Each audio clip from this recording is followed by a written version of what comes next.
Welcome to another exciting episode of the Business of Digital podcast, featuring your hosts, Matt Siltala and Dave Rohr. Hey guys, excited for you to join us on this latest edition of the Business of Digital podcast. We have a special guest for you today. Please welcome Ruth Carter. Hey Ruth, how you doing? I'm doing great. How are you? Very well. We also have Dave. Got to wave at Dave. How's it going, Dave? I am doing well. Virtual waves. The cats are quiet, so it's all good so far. All right. Well, Ruth, just to let our listeners know, Ruth is an attorney, writer, speaker, and just overall geek. And I emphasize that last one because I have been geeking out over just kind of our conversation before we've just even begun to record this. So I know you guys are going to love this episode. We're going to be jumping into all kinds of legal matters. You know, Dave, it's funny, Ruth, because Dave and I, we're always telling people, you know, don't take what we're saying as legal advice. We're not lawyers. This is just what we do. But we actually have someone that can, well, not that you're giving legal advice, but someone that is actually in the legal profession. And so it's kind of fun to have you on here. But before we really jump into anything, maybe just kind of give us a little bit more of a longer bio, some of your background, and then we'll just go from there. Absolutely. So yes, I am a licensed attorney based in Phoenix, Arizona. My practice focuses on business, intellectual property, and internet law. I've written 3 books, including The Legal Side of Blogging, How Not to Get Sued, Fired, Arrested, or Killed. All good. Yes, and I love being in a position where I can help people in a way that they can't do for themselves, and helping them be in a position where they can come to me with their crazy ideas and I can help them find a way to bring it to fruition. Awesome. Well, I appreciate you again taking some time to be with us and for letting our learners or our listeners learn from you. And so let's just go ahead and jump into it. Dave, I'm going to go ahead and let you, if you want to just jump in here and start with the first topic, and then I'll get the next one and we'll go from there. This is probably the one I'm most interested in because I have not done this, so I need to look this one up. But Ruth, you have already started to teach us about IP assignment and what that is and why a blogger, you know, any sort of business really should think about it on multiple levels. Yeah, this was fascinating. Yes, I am definitely a huge fan of content creators having certain content or contract templates in their arsenal, and having an intellectual property assignment is a huge one. Now, before I jump into this, you've given your disclaimer. I have to give mine. I am a licensed attorney, but until you are paying me, I am not your attorney. So today, this is general legal information, not legal advice. If you need legal advice, go hire someone, please. So, when you create intellectual property and you want to give it to somebody, like whereas they become the owner of that trademark, that copyright, that content, you need what's called an intellectual property assignment. It's a type of contract. It must be in writing. And if you don't have it, then you have not acquired that IP. So a lot of people assume because they've paid for something, or they have an email where someone says, sure, I'll make your logo, or I'll write this blog post for you. They think they own the IP. And without that assignment, they don't. And that this was fascinating for me to hear because, I mean, I've literally been in this industry and had businesses online since 1999. And, you know, this was one of the first times I'm hearing this specific thing. So it's fascinating. I know I'm not alone. Oh, no, I run into this all the time, that people assume that because they paid for something and someone sent them a file that they own the IP, and they don't. And it runs into huge implications when people are claiming that their rights have been infringed. And the first question I ask is, well, do you actually own the IP? And if they can't produce that written assignment, they don't own it. Wow. That's super interesting. So I don't know if there's anything else that you want to talk about with intellectual property or what people need to do to protect themselves. Um, is there? Is it for any type of content? So it doesn't matter if it's a photo, something written, something graphically like an infographic, or Ooh, good question. Yeah. yeah, like I'm just thinking about all the types of content that you would produce. So if a photographer takes photos of my food as a restaurant owner, or if I was to hire, Avalanche to create an infographic for me, I don't own the IP of any of that stuff unless I have this document, is what you're saying. That is correct. The law treats all Wow. copyright the same.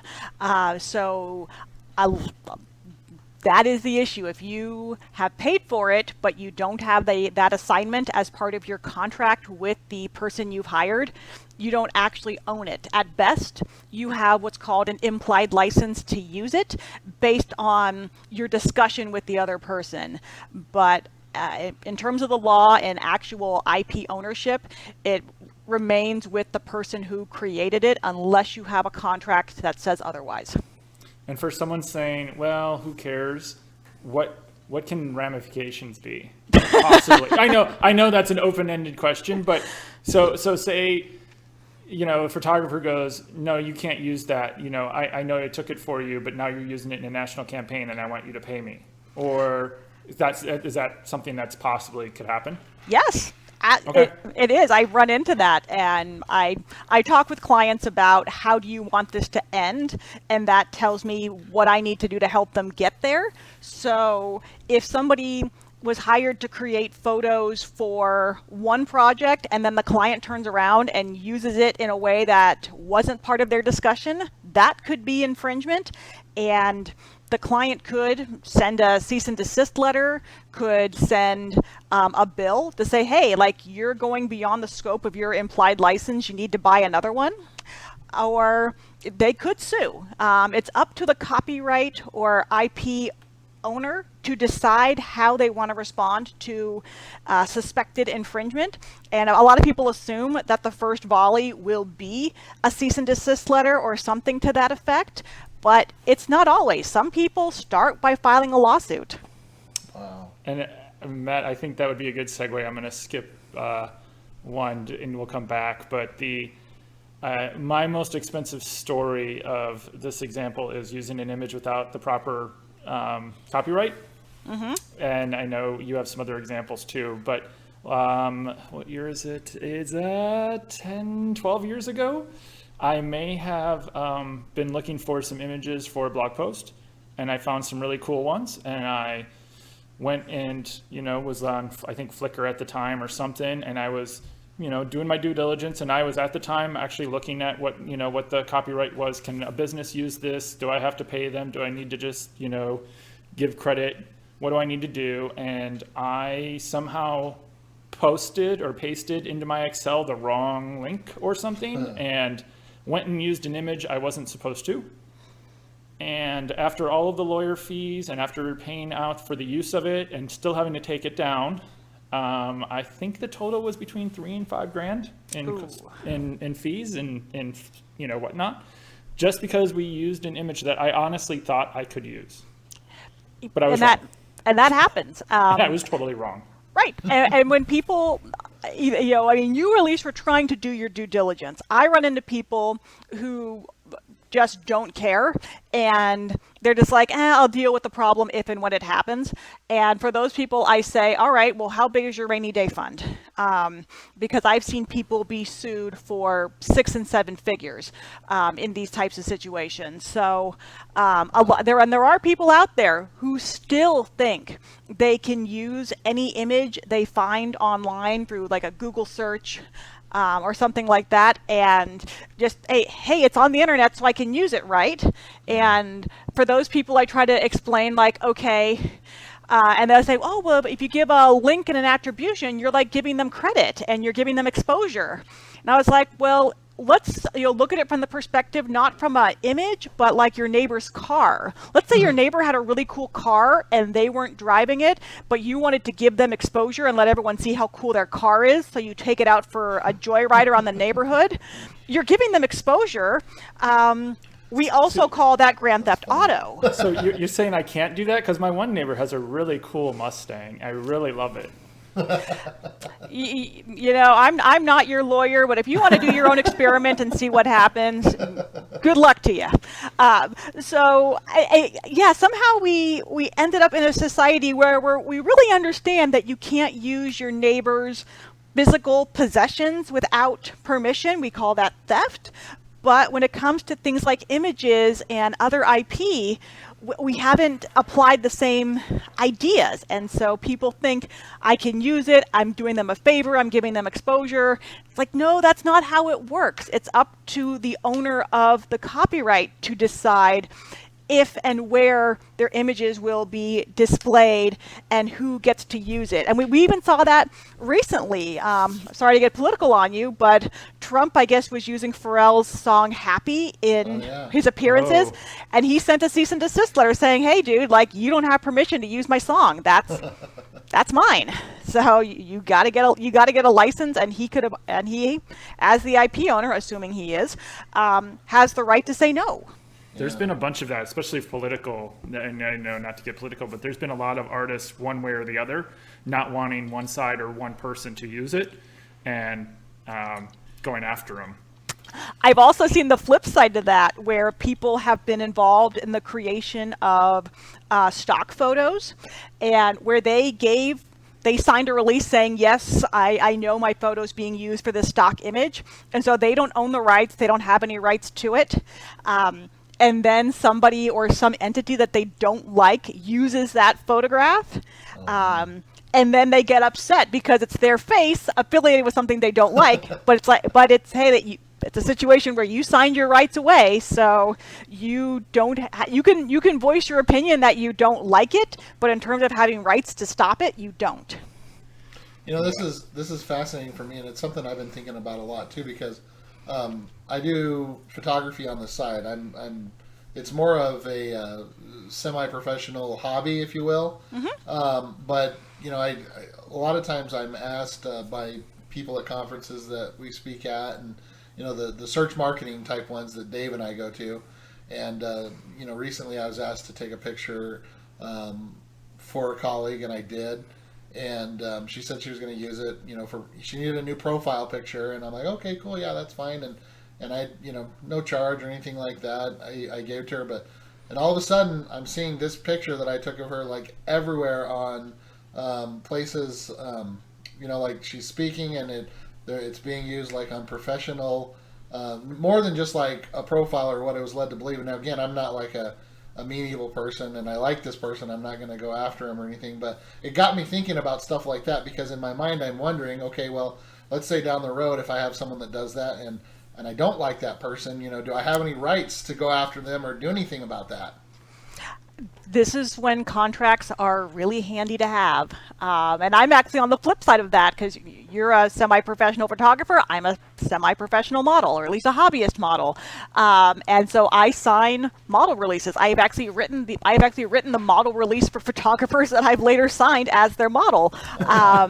And I know what rights I give up. And because when I write a contract, I write it in the best interest of my client. And so when I sign the model release that I wrote for them, I know that I am like giving up all my rights in the photo. And so if it ends up somewhere that I'm unhappy about, tough. That's on you. Yeah, that's on me. I signed it, and I know what it says because I wrote it. It's just fascinating for me, but we could probably talk about that forever. But in the interest of time, let's kind of segue into the third topic, because you said something that, and I can't remember who you said it. Maybe you can get into it, but I love it. It's that anger robs thought. And yes. So these would be jumping into Ruth's roles, if you could see me, you know, in my fingers in quotations. But and so maybe I'm going to have you jump into that. But before I do, kind of giving our listeners a segue, I joke with you about this in the fact that I have a few people that I keep in my circle, Dave being one of them, that when I really am irritated about something, like, unfortunately, he's my go-to punching bag, and I have to get it out before I write it down or I tweet or I do something. And so, our conversation that we were having before we started recording was fascinating on this, and Ruth's rules, and I'd love for you to jump into that. But that's what I tend to do. I tend to have those people that I talk to and get it off my chest first before I can put it down there that anyone can, pin it to me later on. So why don't you talk about that? Yes, this was a rule that was taught to me when I was a young person by one of my mentors, and he taught me anger robs thought. So when you're really angry, you're probably not thinking as clearly as you would be otherwise. So you may do something that you will later regret. So the internet is not the place to vent that anger. That's why you want to have that circle of friends that you can vent to, and they will maintain your confidence and just give you a place to get it out. Or you walk you off that list. Exactly. Yeah. Or that's when you write emails that you never send, and or write blog posts that you save as draft and never publish it. Give yourself at least 24 hours to calm down and then revisit what you were thinking about sharing with the world, and reevaluate if that's really the best way to express yourself. Because once you put something out there, you can never fully take it back. And what was yesterday's righteous indignation may be today's regret. Well, and that's something that I was trying to explain this to my kids too, young social media users. Luckily, my boys, have no desire for social media, but I have an 18-year-old, and, she grew up in social media and stuff. And one of the things that I tried to emphasize to her was, it doesn't matter if you have all your settings locked down in private or whatever, and you think that nobody's going to see this. It just takes one friend that you've pissed off or made mad that has screenshotted something or whatever to show it to someone else, or share it or send it as a picture or whatever it could be, and it could ruin you. And like one of the things that you were talking about earlier too is the one tweet that ruined a person and stuff. And so, no matter if you think it's safe or you're hidden behind a privacy setting or whatever, if you put it out there online, I like how you put it, there's a chance for someone to see it, no matter what the settings or how safe you think you are. Right. And legally speaking, there is no expectation of privacy in anything you post online, regardless of platform or privacy settings. That's super interesting. I did not know that. Huh. Very cool. Mm-hmm. All right. I just assume, and Carolyn has always taught the kids, it was like, if you never want something to bite you in the butt, do not write it down. It goes back to that old saying, right? If you can't say anything nice, don't say it at all. Well, it was like, she was like, if you have a problem with someone, tell them to their face. At least if you really are that angry and not happy about something, and you tell it to their face, there's no proof long term that you're stupid and did something stupid. Right. Certain things should not be documented. Yes, and that's kind of the thing, and that's why Matt will sometimes be like, I doubt anything you have ever called me about would actually get you in trouble, but except if you were to text me something about the Patriots, I might copy that, and that I would for sure screenshot, which means he'll never do that. Nope. Stupid Patriots. But yeah, anytime, and I think Ruth, you said it before, it was like, walk away for 24 hours, come back, walk away, count to 10, do something, have those people to talk to. But yeah, anytime you document something or fire off that email to your employee, your boss, your client, and then how many times have you gone, that probably didn't sound right because I was mad. Yep, exactly. Very cool. Well, Dave, do you want to segue us into the final topic? So we've kind of already talked about it a little bit, but it was and Matt and I recorded another session recently about this, and so I think it'll be interesting to hear if you completely destroy everything we talked about. Not completely, but we're going to have to reference this yes. talk, or put this one first. It's when you're creating a custom logo, you kind of already touched a little bit about it, but it's not a trademark. Well, you don't own. Well, one, you don't own it unless you get the IP assignment that we learned, right? But also that it's not a trademark because of it, that it's custom. Right. So the situation was somebody reached out to me because they had had a logo created and they assumed that because it was custom created that it was automatically original enough to be filed as its own trademark Okay. and without worrying about it violating someone else's trademark rights. And I had to tell them that's not exactly the case. If it's custom made, there's maybe a stronger likelihood that it is original enough to be worthy of its own registered trademark, but it's not a guarantee. If somebody else independently previously created a logo that was similar to what your independent contractor created, if you register that mark or if you use it, you could be committing IP infringement, and you have to be ready to deal with that cease and desist letter or that denial from the U.S. Patent and Trademark Office if you wanted to register that mark. And a lot of companies don't realize that. And to this day, I have yet to find a designer or marketing agency that says that they do searches on the U.S. Patent and Trademark Office's trademark database, which is publicly available, before finalizing a project for a client to verify that it is likely not infringing somebody else's registered mark. You would be proud of us, Ruth, because at Avalanche Media, we actually do that, but we have kind of a leg up in it. One of my partners is actually an attorney. So because of that, I think that's the only reason we have that leg up. But it's high five for you. Thank you for doing that. I much rather be in the position where I'm helping clients prevent problems than having to clean up the mess when everything goes wrong. Yeah, that's so true. Well, and just think about the Apple logo or a bear or a hawk. How many ways can a designer create a logo that is any of those things when there's, especially if you're a restaurant in, by a national park that has bears. I'm sure every restaurant in that area is going to have a bear. Or, when you go up to Alaska, Matt, or when you go to Hawaii, everyone's going to have like a pineapple. Or everyone's going to have, or a shaka sign or something. Yeah, or something. If most designers start from a stock photo or start from the same stock photo or the same similar stock photos, how much could that logo, even though it's been customized, be different than anything else? Right. And if we're talking about completely different industries where no one's going to be confused, like Delta Dental versus Delta Airlines, like that's not problematic. But if we're talking about people in the same industry, like two restaurants or I don't know. I mean, just where a consumer. Yes, we recently had a situation here in Arizona where a brewery had to change its name because it violated somebody else's trademark. Well, that makes me wonder, how does Ray's Pizza in New York City get away with it? Because it's like there's 50 different Ray's Pizza. Anyway, well, you don't have to really answer that, but right.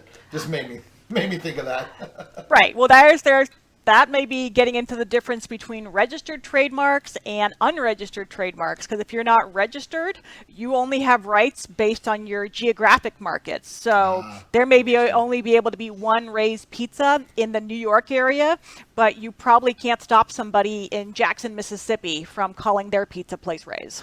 Gotcha. As long as you don't claim an affiliation with, the New York place. Gotcha. Very cool. Well, Dave, did you have any final questions or anything that you wanted to ask Ruth?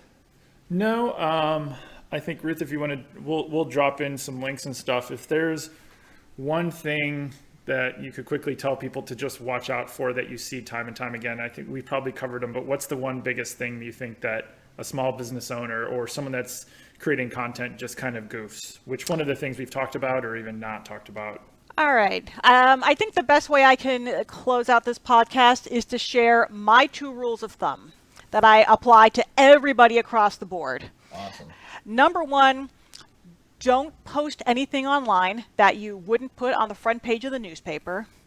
And number 2, assume everything that you post is going to be seen by the following 4 people: your best friend, your worst enemy, your boss, and your mother. If you don't want one of those people seeing what you're thinking about posting, don't put it out there. Very That's good. fair. Awesome. Well, thanks again, Ruth, so much for joining us. Like, this has been, I mean, seriously, this has been awesome. This has been a fascinating conversation. So, again, thank you for joining us. It's been my pleasure. Thank you for having me. Well, Thank you, guys, thank you everybody for listening to us, all our listeners. For Ruth Carter and Dave Rohr, I'm Matt Soltala with Avalanche Media, and we will see you guys on the next podcast. Thanks, guys. Bye-bye. Thanks.